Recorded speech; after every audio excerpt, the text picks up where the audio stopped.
Testament, God commands all men to repent and believe.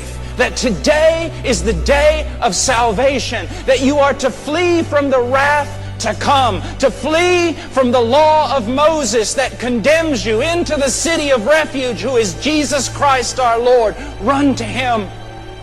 Repentance is simply giving up. To stop fighting against God and to stop attempting to gain your own salvation through your own works. To literally give up and fall upon Christ. That is salvation. So that you say, nothing in my hands I bring, simply to the cross I cling.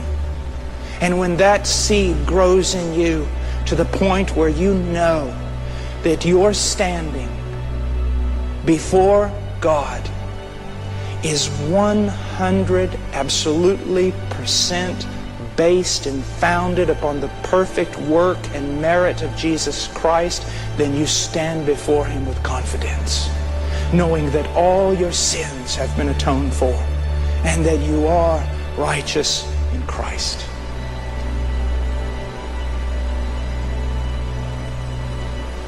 Come to Him.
Katie Souza voulait une belle vie.